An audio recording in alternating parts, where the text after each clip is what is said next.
We see the Scottish Power, University of Strathclyde and University of Glasgow logos on screen. We see a graphic of an audio waveform and wind turbines. Text reads, "Connect with climate change, sharing ideas, inspiring actions. Principal partner for COP26. Text on screen reads, "Revisiting consumption for a climate-friendly future." In conversation with Professor Tim Jackson. Part 2. What changes are needed to support a sustainable consumption future? Welcome to the second podcast in our series of conversations with Professor Tim Jackson on revisiting consumption for a climate-friendly future. Today, we're going to focus on the changes needed to support a shift to more sustainable consumption. Tim, welcome back. It's great to have you here for a second podcast conversation as part of the Connect with Climate Change series, a partnership between Scottish Power and universities of Glasgow and Strathclyde. We discussed what consumption would look like or could look like in a sustainable society. So having envisaged this, and we see that from a well-being perspective, this is a future where for many of us we've arrived, where the emphasis on growth has been replaced with a focus on prosperity for people and planet and on delivering good lives for citizens. I say for many of us, and I do want to turn to the issue of equality, which you highlighted in our later conversation. But for now, I'd like to consider how we get there, to think about the kind of key actors, the necessary actions. So Tim, to reflect on what and who needs to change to take us to this sustainable future. Yes, I think, again, I like to proceed carefully along these routes. You know, it's common, and there was quite a lot of this during the pandemic of sort of people coming up with wish lists of policies. You know, so the universal basic income, for example, was quite a favourite amongst lots of people. Let's implement a universal basic income. It has cross-party support from lots of different political parties. Makes sense in the context of a pandemic, particularly when you have to protect livelihoods. Maybe we transition the furlough scheme into a universal basic income, and that will sort of solve everybody's problems for us. Now, you know, I think the universal basic income is an important tool in a toolbox. I'm not sure that it exhausts everything that we need to do. And likewise, people used to say, well, if carbon's the problem, carbon has a shadow price. If we internalize that shadow price in the economics of the market through a carbon tax, then we can let the market optimize everything else. And I have the same reaction to that idea. A carbon tax is a crucial tool within a toolbox, but it's not ultimately where you kind of start, particularly when you're looking at institutional structures that are driving us into dysfunctional situations. So those tools actually tend to be very difficult to apply in a situation where you're driven by, you know, for example, the primacy of the market, the centrality of competition as a key element in human behavior, and the sense that nothing that you can't measure with money matters. So I do think that, you know, when we're thinking about how to move in the right direction, it's really important to understand what those driving principles, those visions of ourselves have been within capitalism, and understand where they're limited. And I think, you know, the relationship to competition is one of those key features. I talk about it in Post-Growth quite a lot, particularly when I talk, and it's one of the chapters which talks about the work of Lynn Margulis, who was an evolutionary biologist who really challenged the roots of that competitive metaphor. And it is a metaphor for human behavior by showing just how important cooperation and collaboration had been within our evolutionary background. And, you know, it was an extraordinary challenge. She was a woman out of her time. She was a woman talking against the mainstream view. She was a woman talking mostly to men and articulating, you know, a thoroughly different underlying principle from the one that we had accepted as the cornerstone of not just how economies work, but what human beings are. And what she was saying was not, you know, look, competition doesn't exist or it doesn't matter, but that it isn't everything. that we can't organize everything around the assumption that we're just simply competitive, rational, self-maximizing utility calculators, as sits inside most of our views of economics. We have to think of ourselves actually as having evolved to prioritize collaboration and competition, to be collaborators as well as competitors, to be people whose care extends beyond the self towards others, towards our community, and towards our environment. And then, recognizing that this is a critical part of the human experience and one that was responsible for our success as a species, then it's about building the institutions that protect that part of our human psyche, that build the institutions which are collaborative, which are cooperative, which see enterprise itself as the foundation for cooperation, which build the structures that financially support cooperative enterprises, which build the legal structures that talk about fiduciary duty, not as a competitive duty to a minority of shareholders, but actually something which is in the benefit of the best interests of society over the long term. So what I'm describing, rather than a simple silver bullet, a one-size-fits-all fix to our problems, and there are lots and lots of those kinds of policy measures, what I'm describing is a process for thinking through the fundamental things that have to change, thinking about how that means we must transform bits of our market, how it means we must transform our wage policies, how it means we must transform our environmental protections, how it means we must transform our financial regulation. And all of these things, just from that simple example, it's a very fundamental example, but it's relatively simple, of how we prioritized competition and neglected collaboration. That gives us the roadmap, if you like, the way forward to build these different institutional structures. It tells us, if we follow that guide, where policies should change and how they should change. I really like this idea of collaboration and cooperation as a way to think about the different, activities and the logics across the multiple stakeholders, if you like, that influence our consumption landscape. It's a multi-actor space with various responsibilities, power balances, and thinking how these different groups intersect. I wondered if I could just turn your focus on to the consumer.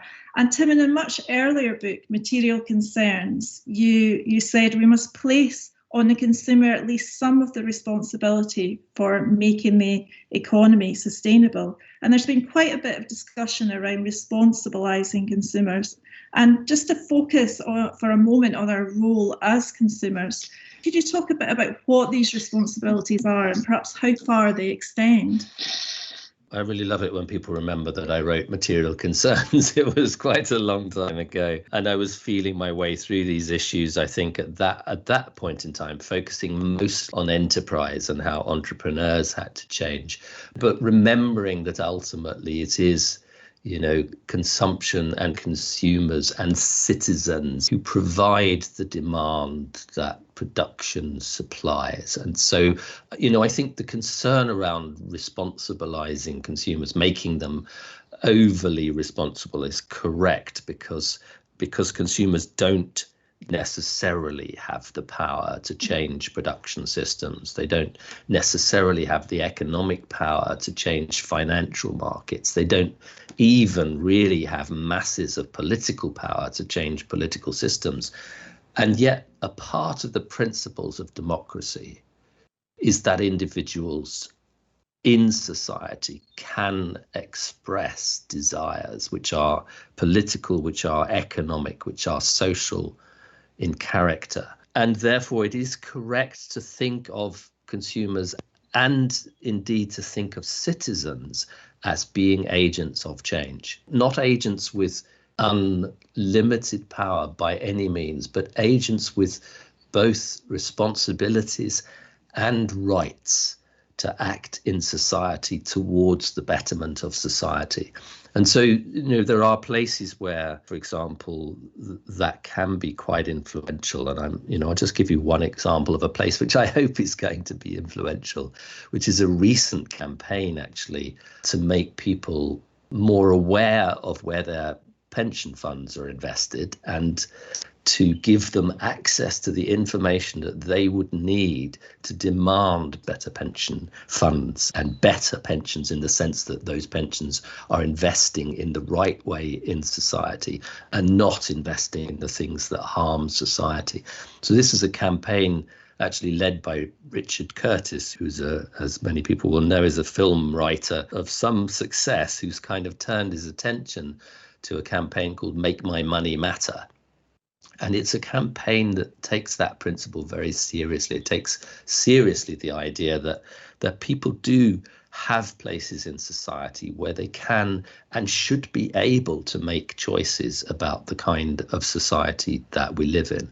And one of those places, it turns out to be a really important place, is where our money is invested. Like you probably, I for a long time had a pension. I still have the pension there, but I have slightly more access to what it's doing. But I had a pension locked inside a university pension scheme that gave me no transparency there whatsoever, gave me no way of changing where that pension was invested, so that ultimately it could, was probably for many years being invested in exactly the things around fossil fuel energy systems that I had spent my professional life trying to fight. That idea that our pensions, our fundamental financial security, can be invested in something that's undermining our own values.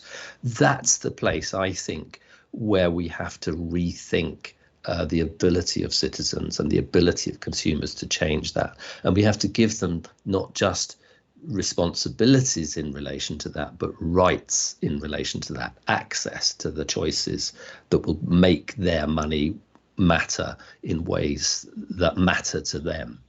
And I couldn't agree more. It's important that we both shift consumer desire, but also create an infrastructure for more sustainable choices. Because we know that as consumer citizens, we're not necessarily sovereign, and we don't necessarily have those choices if we're operating within a structural environment that constrains more sustainable behaviours. We touched on previously on COVID, and naturally in the book Post-Growth Life After Capitalism, you talk about the coronavirus pandemic, and it's obviously still very central in our minds. And out of the tragedy of COVID were glimpses, perhaps not of actual dolphins in Venice, as you highlight in the book, but of a return to nature and a reconsideration of what's truly important to us. And in the book, you highlight key people and moments in history. And, the example that I really liked, it comes to mind, is Robert Kennedy's campaign speech in 1968.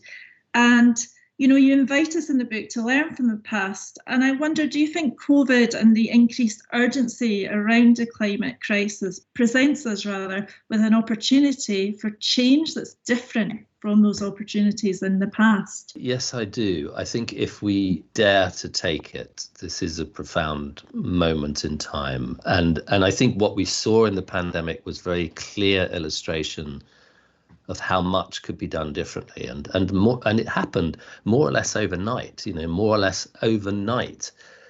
Governments had to support people's livelihoods, build hospitals, protect their incomes.